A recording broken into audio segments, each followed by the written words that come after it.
Domicile लागू नहीं करना जी ये चूक है जी। और डोमिसाइल लागू करने का अब वक्त आ गया है, इसलिए आगे से जो भी बहालियां हों उसमें कंप्लीट डोमिसाइल या 85% रिजर्वेशन बिहार के स्टूडेंट्स के लिए होना चाहिए। आपको अगर समाज का ओवरऑल उत्थान करना है तो आप क्वालिटी का माला जप करके कुछ नहीं कर पाएंगे जब तक कि क्वांटिटी पे जोर नहीं देंगे। संख्या भी चाहिए हमें, ठीक है।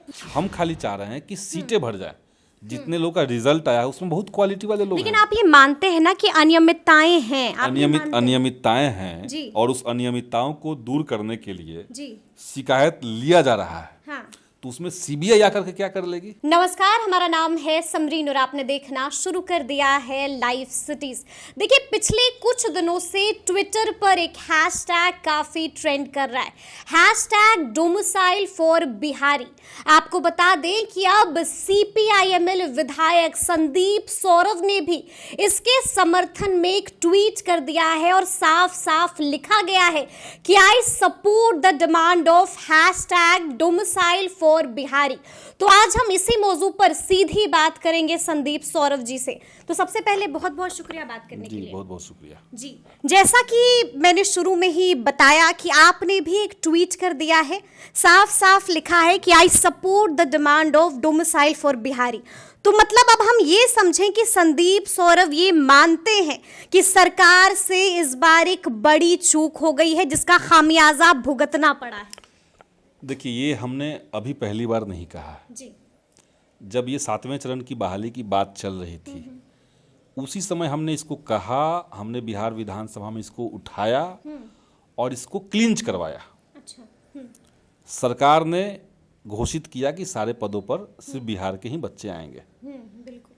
लेकिन अनफॉर्चुनेट उसके बाद जो हुआ जी। कि सरकार ने उसमें सुधार करके उसको हटा दिया। जी। अब हटा दिया तो हटाने के पीछे तर्क क्या था?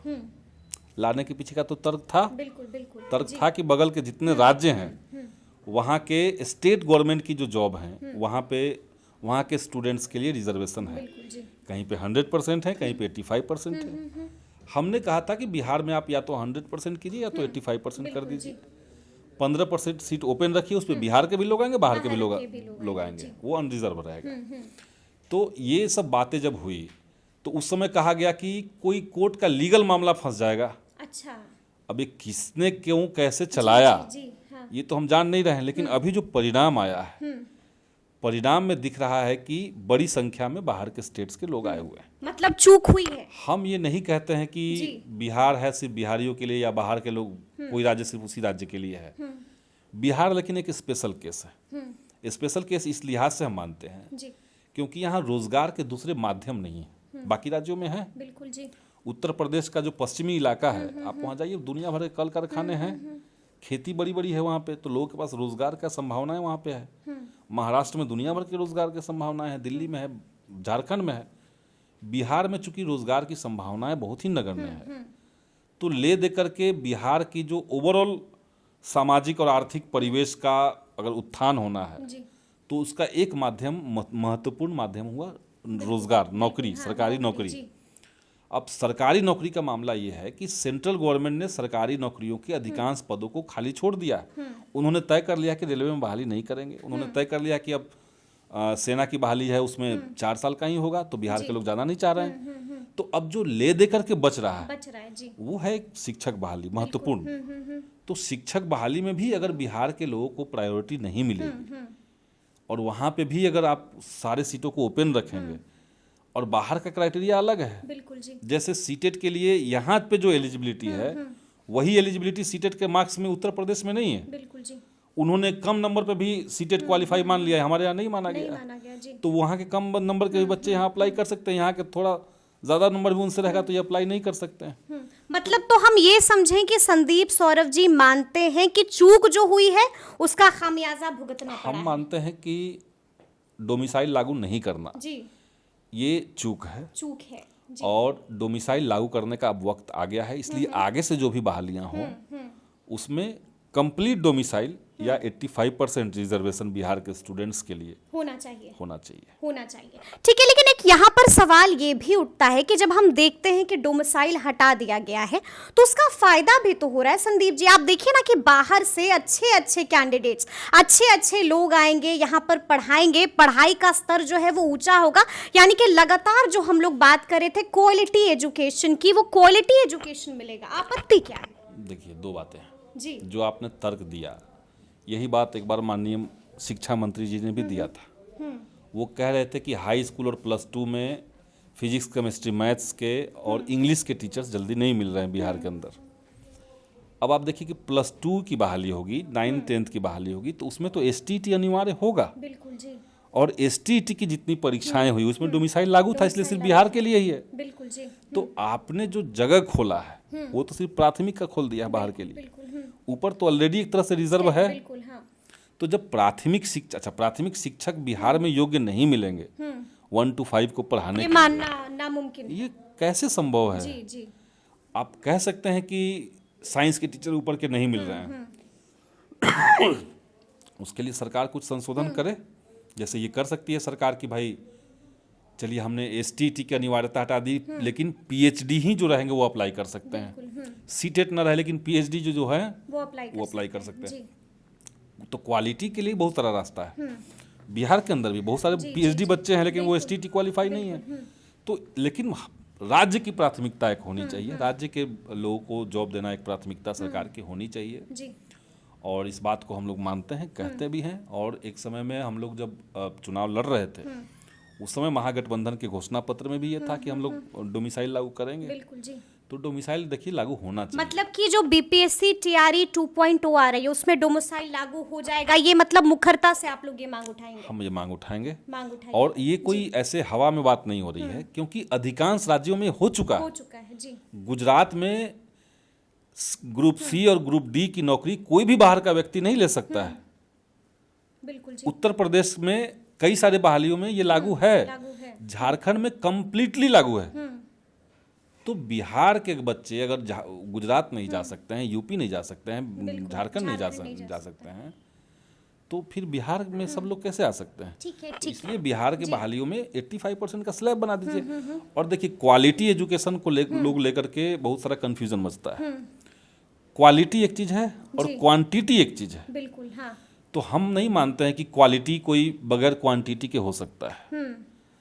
आपको अगर समाज का ओवरऑल उत्थान करना है तो आप क्वालिटी का माला जप करके कुछ नहीं कर पाएंगे जब तक कि क्वांटिटी पे जोर नहीं देंगे। संख्या भी चाहिए हमें। ठीक है, बिल्कुल। ज्यादा से ज्यादा बच्चे स्कूल में जरूरत है, शिक्षकों की जरूरत है। अब ये बताइए संदीप जी कि हम लोग लगातार देख रहे हैं कि जब से ये बवाल मचा हुआ है तब से इसको लेकर अलग अलग पार्टियां अलग अलग तरह की प्रतिक्रियाएं दे रही हैं। अब हाल ही में जीतन राम मांझी ने भी एक पत्र जारी कर दिया है, साफ साफ कह दिया है कि इसकी उच्च स्तरीय जांच होनी चाहिए क्योंकि कई सारी अनियमितताएं हैं। मुख्यमंत्री को पत्र लिख दिया है। जीतन राम मांझी जी जिसके साथ गए हैं वो मांग कर रहे हैं CBI जांच की। लेकिन क्या जीतन राम मांझी को ये एहसास नहीं है कि इस देश में केंद्रीय एजेंसियों का क्या इस्तेमाल हो रहा है? लेकिन आपने भी माना है कि अनियमितताएं हैं, तो जब अनियमितताएं हैं तो जांच की बात कर रहे हैं, आपको तो समर्थन देना चाहिए। जांच की बात हम नहीं कह रहे हैं, हम ये कह रहे हैं कि जब BPSC ने इस बात को कंसीडर किया है, उन्होंने एक वेबसाइट अवेलेबल करवाया है कि आप यहाँ पे अपने कंप्लेंट्स को दर्ज करवा दीजिए अगर आपका जेन्युइन है तब। बिल्कुल जी। देखिए, जितने सारे कंसर्न उठ रहे हैं सारे जेन्युइन है ऐसा नहीं है। एक बहाली हो रही तो सबका तो उसमें नौकरी नहीं हो जाएगा। हम खाली चाह रहे हैं कि सीटें भर जाए। जितने लोग का रिजल्ट आया है उसमें बहुत क्वालिटी वाले लोग हैं। लेकिन आप ये मानते हैं ना कि अनियमितताएं हैं? अनियमितताएं हैं और उस अनियमितताओं को दूर करने के लिए शिकायत लिया जा रहा है। हाँ। तो उसमें CBI आकर के क्या कर लेगी? नहीं, उच्च स्तरीय जांच की मांग कर रहे हैं। ये तो आयोग सरकार तय कर ले।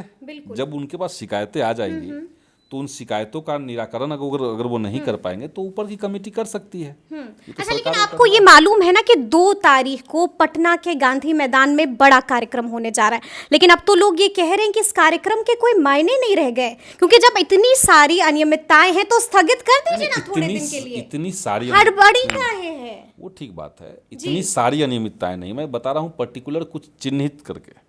सीटें खाली हैं और योग्य अभ्यर्थी बैठे हुए हैं। एक तो ये है जिसके लिए सेकेंड लिस्ट कभी भी आ सकता है। ठीक है।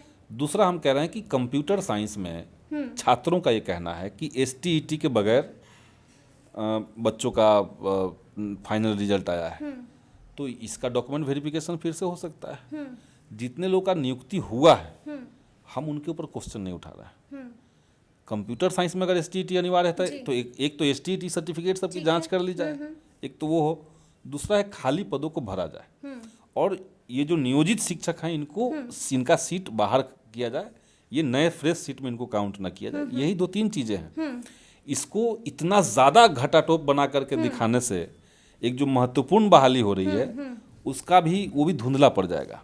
इसीलिए हम चाह रहे हैं कि जस्टिस मिले, लेकिन इसको लेकर के कोई निगेटिविटी ना फैले। अभी आपने बातों ही बातों में नियोजित शिक्षकों का जिक्र कर दिया है। आपको मालूम है कि साफ साफ अब बता दिया गया है कि नियोजित शिक्षकों को एक सक्षमता परीक्षा देनी होगी, लेकिन हम कल से देख रहे हैं कि कल से अब ट्विटर पर नियोजित शिक्षक साफ साफ कह रहे हैं कि हमें बिना शर्त राज्यकर्मी का दर्जा चाहिए। ये भी कह रहे हैं कि हम विभागीय परीक्षा देने को तैयार हैं, लेकिन जो परीक्षा बिहार बोर्ड लेने जा रही है उसे हम नहीं देंगे। तो बिहार विभागीय परीक्षाएं होगी उनकी, अगर होगी तो। लेकिन बिहार बोर्ड लेने जा रही है परीक्षा। हालांकि सरकार ने जो ये जारी किया था नियमावली उनके लिए जब लाया गया था, विशिष्ट शिक्षक नियमावली, और उसमें उन्होंने 7 दिन का वक्त दिया था कि 7 दिन के अंदर जो सुझाव देना है दीजिए। तो हमने सुझाव अपने लिखित में दिए थे, मैंने भी दिया था, और शिक्षक संगठनों का जो मोर्चा है साझा संघर्ष मोर्चा, उस मोर्चे के माध्यम से भी गया था। और शिक्षा मंत्री के पास वो जब गया तो उन्होंने कहा कि आपकी मांगे सब सही है, और उस मांग को जिसमें बिना शर्त परीक्षा राज्यकर्मी का मांग है उसके लिए भी शिक्षा मंत्री एग्री हैं, और ये सारी बातें मुख्यमंत्री के समक्ष जा रही है शिक्षा विभाग के माध्यम से, शिक्षा मंत्री के माध्यम से। तो अभी तो उसका रिजल्ट आना बाकी है। लेकिन चर्चाएं बहुत तेज हैं, बैठकें हो रही है और साफ कहा जा रहा है बिहार बोर्ड लेगा, लेकिन नियोजित शिक्षक कह रहे हैं कि हम नहीं देंगे कोई परीक्षा, कहीं फिर से हंगामा ना हो जाए। ना हंगामा क्या, इसमें हंगामा नहीं होगा। अगर बाइकआउट करेंगे तो एक और बवाल रखा हुआ है, साफ कह रहे हैं कि हम परीक्षा नहीं देंगे। ये तो आपको सूत्रों के हवाले से पता चल रहा है ना जी। पहले तो जो सुझाव सरकार ने मांगे हैं उस सुझाव के बाद सरकार क्या उसमें फेरबदल कर रही है। जैसे हमने इस बात पे भी आपत्ति जताई थी कि आप विशिष्ट शिक्षक क्यों कह रहे हैं इनको। बिल्कुल जी। पहले से आपके पास एक विशेष शिक्षक हैं, तो एक विशेष शिक्षक हैं, विशिष्ट शिक्षक हैं, ये शिक्षक हैं, ये जो अलग अलग कैटेगरी बना रहे हैं इससे बहुत एजुकेशन का नुकसान है। तो इसको सरकार पॉजिटिवली ले रही है, इसको शिक्षा मंत्री ने पॉजिटिवली लिया है। मेरी आधे घंटे तक इस पर मसले पर बात हुई है, शिक्षा मंत्री जी से बात हुई है, तो उन्होंने भी एक ड्राफ्ट तैयार किया है, वो भी मुख्यमंत्री से मिलेंगे। मतलब आप कह रहे हैं कि ऐसा बहुत मुमकिन है कि बिना शर्त राज्यकर्मी का दर्जा मुमकिन है ऐसा हो। तो सुना आपने क्या कुछ कह रहे हैं संदीप सौरभ जी। देखिए बहुत कुछ बता दिया है, तो ये पूरी बातचीत आपको कैसी लगी है कमेंट करके हमें ज़रूर बताइएगा। तो इस तरह के तमाम अपडेट्स के लिए ऐसे ही हमारे साथ बने रहिएगा और देखते रहिएगा लाइव सिटीज़। बहुत शुक्रिया।